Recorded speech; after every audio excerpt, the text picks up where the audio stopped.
What's up guys? In this video, I'm going to show you the new C-Series DIY enclosure from Carl's Place. I've got it right behind me. This video's been a long time in the making. I've had a Carl's Place enclosure for going on about a year or so and was meaning to make a video on it. And then within the last month, they came out with the C-Series enclosure, which I took mine and used a retrofit kit to make it identical as a brand new C-Series enclosure. So let's get into it. So the good thing about Carl's enclosures is that they offer them in 6 standard sizes. So one of those standard sizes will most likely fit your space. Behind me, I've got the standard 8 by 10.5 enclosure, and the space wall to wall is exactly 12 feet. So you do want a little bit of space on either side of the enclosure, and you want about 12 to 18 inches behind the screen because that screen will stretch and you don't want that hitting the wall, the golf ball hitting the wall behind the screen. And as far as on the left and right side, you just want a little bit of room of play so that you can reach behind it and, put these ball bungees together and Velcro whenever you are assembling it.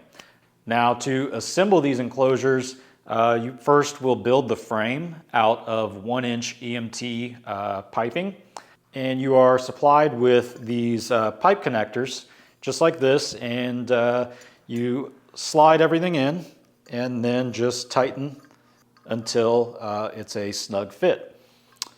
I personally added the pipe framing kit, which means that I paid for Carl's to send me all of the EMT pipe pre-cut, and so all I had to do was assemble it, but you don't necessarily have to do that. You can go to Home Depot, Lowe's, or wherever and buy your EMT, cut it yourself. They'll give you the exact sizes, and you can save some money that way. Personally, I just didn't want to deal with it and took everything out of the box and assembled it. Once you've got your pipe framing put together, then you're going to throw the nylon enclosure over the top and down both sides. The enclosure already has Velcro on it so that you can wrap it around the pipes and Velcro it together. And then you secure it using ball bungees through the grommets around the back side of the enclosure. And then once that's on, you can then put your screen on, and the screen has extra flaps that create a nice pocket around the screen and Velcro onto the enclosure. So it's a nice finished look when it's all said and done. Now, Carl's has a bunch of options when it comes to picking out these enclosures. The first that you're gonna have to choose from are the 3 different types of screens that they offer. On both of the enclosures that I've had, I've used the premium screen, so that's what I'm familiar with. That is their most expensive and best quality screen. And it actually feels like it's multiple layers and kind of spongy a little bit. And I really don't have any complaints about it. I like it a lot, especially more so with the new C-Series, which we'll get into in just a little bit. The other options you have are to add the additional pipe framing kit, which I already mentioned. You can add foam inserts around the perimeter of your screen, and those fit right in those little pockets that I mentioned around the screen and will protect, if you have any shots that go off to the side, will protect the golf ball from hitting one of those EMT pipes and bouncing somewhere else. So you can order that from Carl's Place. Personally, I tried out using some gutter foam from Lowe's. It looks like this, and most supply stores like that will have it, and it's cheaper. You can cut it to the size that you need. I think they came in that looks like about 4 feet, 4-foot lengths, so you have to piece them together, but they do fit right in those pockets and are a cheaper option. Now, some new accessories that Carl's has are the back cover kit. So with the new C-Series, you are able to add a back cover behind the screen. So there's basically an additional layer of framing that goes behind it, and it has its own nylon enclosure behind the screen. So there's maybe, I don't know, a 10 or 12 inch gap behind the screen, and then that is covered with a nylon enclosure. And so the idea there is that it blocks out any ambient light from behind the screen. I don't have any, I've got a wall right there, so didn't find it necessary to have that, but it's a good idea. Probably have a better picture quality with if you have problems with ambient light coming from behind or to the side of the screen. And then also they've got safety baffles which hang in the top of the enclosure. And so if you are, let's say, hitting a lob wedge and instead of hitting the top of your screen, it's hitting the enclosure, the top of the enclosure, you can add those safety baffles just to make sure that they hit the baffles and fall down and they don't just hit a pipe or something like that and bounce all over the place. I don't have a problem with that. I hit my golf ball about 11 feet from the screen, and even with my 58-degree wedge, I generally just hit the very top of the screen, so it's not really a concern for me. All right, so let's talk about the C-Series improvements. What's different? So the only difference is basically going to be the screen and some connectors at the bottom of the pipe framing. So, all right guys, so we got basically the frame together, and that pretty much just involves replacing this corner piece with this new one that extends it out back behind the screen. So that bar, that crossbar used to be up here, but now it is about 10 inches or so behind the screen. Did that on both sides.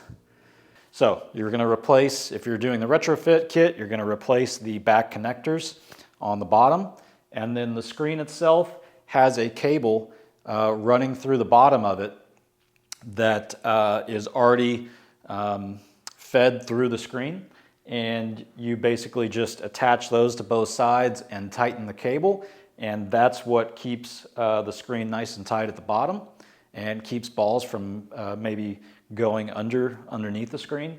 And then the screen itself, it has the same flaps that attach to the enclosure on the sides and the top, but not at the bottom, because the screen now goes all the way to the floor.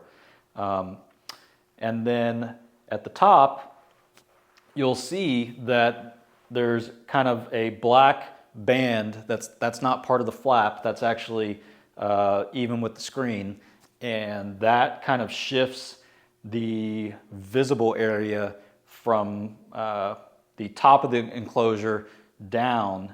And so basically the adjustment that I had to make from going from the original to the C-Series was I just had to take my projector and tilt it more downwards because the screen, the viewable area of the screen shifted down. And then I just adjusted the vertical keystone just a little bit to make the image look correct, and that was all I had to do. So the big difference is the screen goes all the way to the floor. It does not attach to the bottom of the enclosure.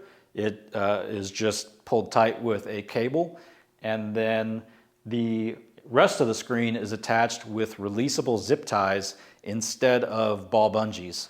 The C-Series now uses zip ties from the screen to the poles instead of the same bungee cords. They are all along the top and both sides, just the wire cable on the bottom, so no zip ties there. So with the original screen, just like you attach the enclosure, you take the screen and attach it with these ball bungees all around. And pretty much everyone that I heard from, if you tried to use a ball bungee through every single grommet on the screen, it was going to be pulled tight and look nice, but that ball was going to have way too much bounce back and be bouncing right back at you. And so what you had to do was figure out how many of these ball bungees to take out and not use to have the correct tension that gave you the amount of bounce back you could handle. So Screen doesn't use these anymore. Screen uses releasable zip ties, and you just zip tie the screen to it. Now, whenever I put it all together, I was concerned about the tension. I didn't know, how it would be different. So I pretty much just tied the zip ties to where they were not hanging loose, but also not pulling super tight. Basically just holding it in place. And I figured I would take some shots and see if they needed to be adjusted. And it actually did not need any adjustment. I am very happy with it. Just the way it is, the way I set it up from the beginning. So I think it's a big improvement. So just from the before and after, I can tell you that the C-Series screen is a much better look. It is much cleaner and tighter fit. And I'm also not having any problems with bounce back. So that is a huge improvement. Before, with my old one, I did have some waves in it because I had to take some of those ball bungees out. Of course, it didn't bother me too much, but I do think whenever it is a flatter screen, you have a much better picture. So, and then I'm also really liking the image going all the way to the floor. It's a much cleaner and better look, I would say, over the original. So overall, I am a big fan of the Carl's Place enclosures, and I think the C-Series made some really smart improvements over their original enclosure kit. I am very happy with it, and I think you will be too. Now, if you have an original enclosure, do I think it's worth it to do the retrofit like I did? I would say probably not. I would wait until you need to replace your screen, and then I would do the retrofit. Because essentially that's all you're doing is getting a new screen that fits differently. And, I would just wait until you get that. Unless the fit of yours is really bothering you, then go ahead and replace it now. Guys, I am an affiliate partner with Carl's Place. They've been a great company to work with, and I've got links to all of their stuff down in the video description. If you make a purchase with one of those links, it supports this channel, and I would really appreciate it. If you found it helpful, please hit the like button and subscribe, and leave me a comment. If you have any questions about the C-Series enclosure, I'll do my best to answer them. All right, guys, see you next time.